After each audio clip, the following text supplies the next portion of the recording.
আমি কিছু চেষ্টা করছি। আমি ইষ্ট প্রসঙ্গ করব ইষ্ট মানে মঙ্গল, সেই মঙ্গলময়ের কিছু লীলার কথাই আমি তুলে ধরব। তো সাল আমার মনে নেই, তো ঠাকুর তখন পাবনায়। এক মা বলছেন, মানে আশ্রমে কি মা নিজের জায়গা কিনে বাড়ি করেছেন, তো ঠাকুরকে বলেছেন, ঠাকুর কালকে আমার গৃহপ্রবেশ, আপনি আমার ওখানে খাবেন। তো বড় মা ছোট মা ওনারা যেন একটু সকাল করে চলে যান। ঠাকুর বলেছেন ঠিক আছে। ঠাকুর বড় মা ছোট মাকে বলেছেন তোমরা তাড়াতাড়ি চলে যাও, ওরা বলে গেছে। তো নলে তো ঠাকুর খাবেন না, বড় মা রান্না করবেন তারপরে তো খাবেন। এবার বড় মা ছোট মা এবং আশ্রমিক যেসব মায়েরা মায়েদের সহযোগিতা করেন ছোট বড় মাকে, তারাও সবাই গেছে। এইবার ঠাকুর আশ্রমে যারা উপস্থিত ছিলেন সবাইকে বলেছেন, সবার আজকে ওর বাড়িতে নেমন্তন্ন, যাবি কিন্তু। যে আশ্রমে আসছে তাকেও বলছেন, এই আজকে কিন্তু ওর বাড়িতে দুপুরে নেমন্তন্ন। তারপরে রাস্তায় যেতে যেতে, তখন তো আর এত কথায় কথায় টোটো রিক্সা আনতেন ছিল না, এবার গ্রামের পথ, বেশ খানিকটা দূরে মায়ের বাড়ি। এবার ঠাকুর হেঁটে যাচ্ছেন আর তার পার্শ্বদরাও যাচ্ছে, এবং সবাইকে ঠাকুর দুপাশে সবাইকে ঠাকুর বলতে বলতে যাচ্ছেন, এই সবাই চল ওর বাড়িতে আজকে নেমন্তন্ন, সবাই চল ওর বাড়িতে আজকে নেমন্তন্ন। এইবার সে লোকে লোকারণ্য হয়ে গেছে বাড়ি, আশ্রমিকরা এবং আশপাশের হিন্দু মুসলমান সবাই। ঠাকুর কিন্তু কোন রকম কোনোদিনই ঠাকুর জাতপাত করেননি। ওখানে ছিলেন মুসলিমরা ঠাকুরকে যেমন মানত, আবার ঠাকুর তো ডাক্তার, ওষুধপত্র দিত, আর যা বলতো তাই, যা ঠাকুর বলতেন সেটাই ঘটে যেত, যার জন্য সবাই ঠাকুর বাবা বলতো। এইবার গেছে সবাই সেই বাড়িতে, বড় মা যথারীতি বড় মা ছোট মা মিলে রান্না করেছেন।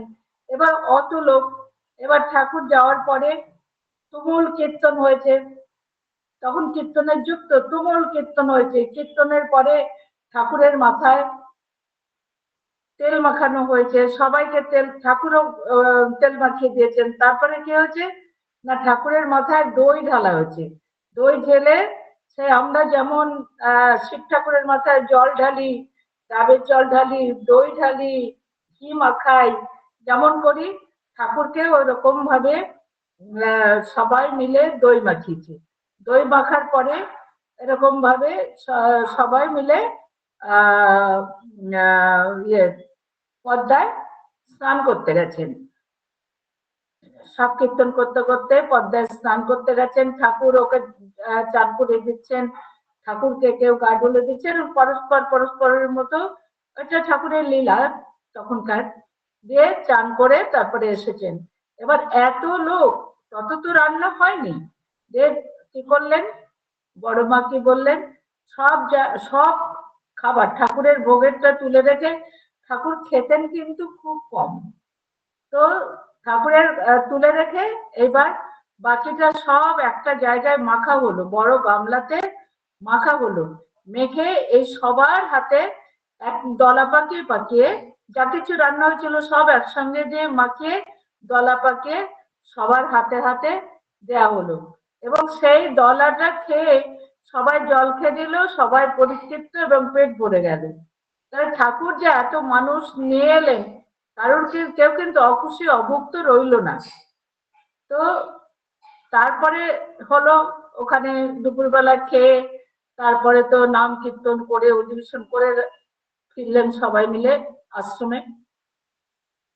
তারপর একদিন হয়েছে কি, ঠাকুর আর এবং পার্শ্বদরা সবাই কয়েকজন ইয়েতে যাচ্ছেন, পদ্মার পাড় দিয়ে যাচ্ছেন।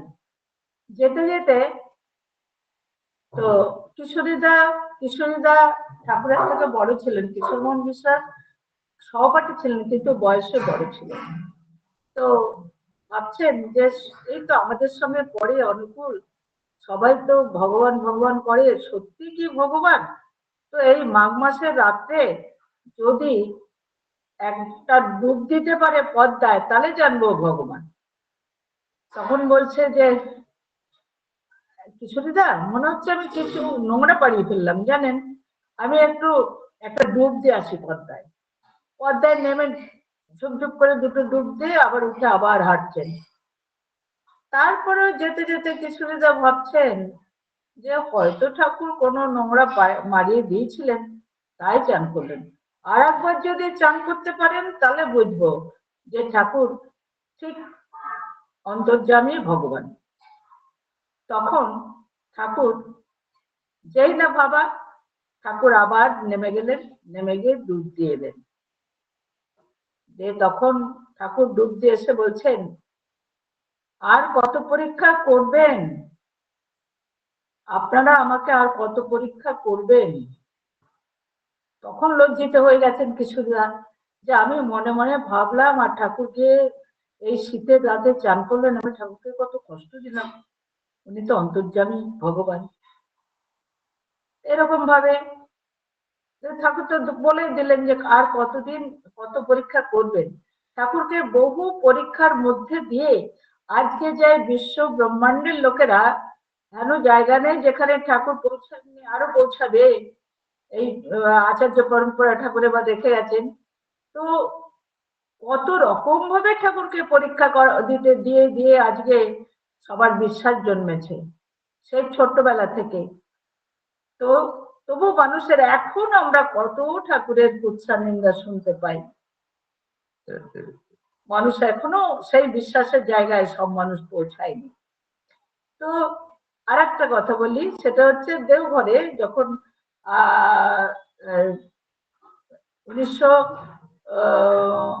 1946 সালে দেশ স্বাধীন হয়েছে, ঠাকুর 46 সালে ঠাকুর দেওঘর গেছে।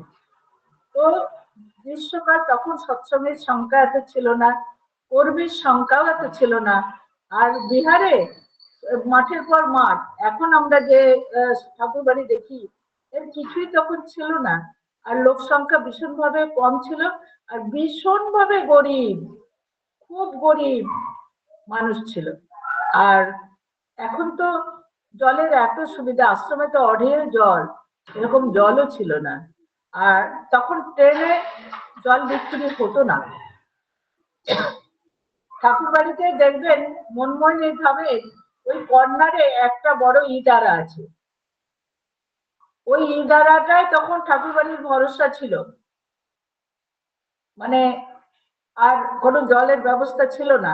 তারপরে দারোয়া থেকে পাইপ লাইন করে ঠাকুর বাড়িতে কিছু জলের সাপ্লাই হতো। তারপরে ঠাকুরবাড়ি যে মানে নিজস্ব জল বা নিজস্ব পাথর কেটে কেটে যে জল তোলা বা জলের এই এত বিশাল ব্যবস্থা, এগুলো মানে ঠাকুর দেহ রাখার পরে হয়েছে বর্দারাম। তো তারপরে কি হয়েছে, এখন তখন যারা ইয়েতে যেতেন মানে যাজন কাজে বেরোতেন দাদারা, 5-7 জন মিলে যেতেন, এক এক জায়গায় গিয়ে যাজন কাজ চালাতেন, দীক্ষা দিতেন। তো এরকম 5 জন গুরু ভাই মানে ঋত্বিক দাদা যাজক যাজক মিলে 5 জন আশ্রম থেকে আরো বিহারের ওদিকে গেছেন। এবার কি হয়েছে, বৈশাখ মাসে প্রচুর গরম। এবার উন্নত জল দিয়ে গেছিলেন, বোতলে করে জল নিয়েই গেছিলেন, তো জল ফুরিয়ে গেছে। এবার তখন এরকম হকাররাও উঠতো না ট্রেনে, যে এটা ওটা বিক্রি হয়। আর এই এখন তো সবই পাওয়া যায়, শীতকালে শরবত পাওয়া যাচ্ছে, আইসক্রিম পাওয়া যাচ্ছে, পেপসি পাওয়া যাচ্ছে, জল পাওয়া যাচ্ছে। তখন এরকম কিছুই ছিল না। তখন খুব জল তেষ্টা পেয়েছে দাদাদের বিহারে। তারপরে হচ্ছে গ্রীষ্মকাল, তো তখন ওনাদের কষ্ট হচ্ছে খুব।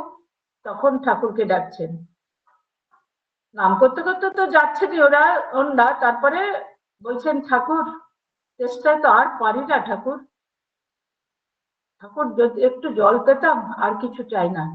এরকম ওদের এরকম অবস্থা হচ্ছে।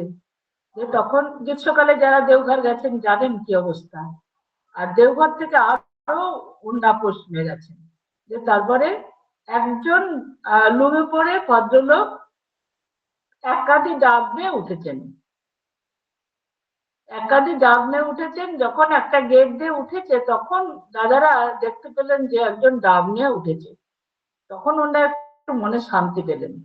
তো তারপরে ডাবের কাছে ছুটে গেলেন এক দাদা, যে ওনার 5 জন ছিলেন, 5টা ডাব নিলেন, দিয়ে 5টা ডাব কেটে দিতে বললেন, কেটে দিলেন। এবার কত দাম? তখনকার সময়ে একটা ডাব ছিল 4 আনা। তো 5 পয়সা দাদারা দিলেন আর 5টা ডাব নিলেন। আর সেই ডান হাতে কাটারি সেই যিনি ডাব বেচতে উঠেছেন, বাঁ হাতে পয়সাটা নিলেন, 1 টাকা 4 আনা, 5 4 আনা করে একটা ডাব দিয়ে বাঁ হাতে উনি সেই লুঙের খুঁটিতে কোমরে আর কি, লুঙের কোমরে গুজলেন, গুজে রাখলেন টাকাটা। দিয়ে ওরা দাদারা সব ডাবের জলটা খেয়ে মানে যেন প্রাণ ফিরে পেল। তো এবার ওনারা এলেন ঠাকুর বাড়িতে। যোশীদি তখন যোশীদি থেকে যে আমাদের ঠাকুরনগর ছিল না, ঠাকুরনগর স্টেশনটা পরে হয়েছে, সোজা যোশীদি থেকে বৈদ্যনাথ ধামে যেতে হতো। বৈদ্যনাথ ধাম থেকে আসতে হতো, একটা এক্সট্রা ট্রেন আছে, এখনো আছে। আর তা নাহলে যোশীদিতে নেমে তখন ছিল টমটম, ওই একটা গাড়িগুলো, ওইগুলো করে আসতে হতো। এসব কোনো এসব গাড়ি ছিল না এখন যেগুলো আছে। তো যাই হোক, তারপরে ওটা একা করে এসেছেন, একা বলা হতো না, টমটম বলা হতো। দিয়ে এসে এবার সোজা ঠাকুরের কাছে গেছে, ঠাকুর প্রণাম করে, ঠাকুর খুব খুশি, আইছিস, কাজ কাম কেমন হলো রে? তখন দাদারা বলছেন, ঠাকুর খুব ভালো কাজ হয়েছে। যা যা, আগে তোরা চান করে আনন্দবাজ সেরে তারপরে গল্প শুনবানেন। ওনারা তাড়াতাড়ি করে কোন রকম চান করে আবার ঠাকুরের কাছে গেছেন। যে ঠাকুরের কাছে যখন বসেছেন, সেই কেমন কাজ হলো, মানে যাজন কাজ কেমন হলো, কটার দীক্ষা হলো, সব ঠাকুরের কাছে ওনারা সবিস্তারে বলছেন। ঠাকুর তখন ইয়ে থেকে, কোমর থেকে বাহাতে করে সে পয়সাটা বের করে বললেন, এই নে। তখন এক দাদা হাত পাতলেন, পয়সা ঠাকুর বের করে দিলেন। ওনার তো অবাক, এই 1 টাকার একটা কয়েন আর একটা সিকি।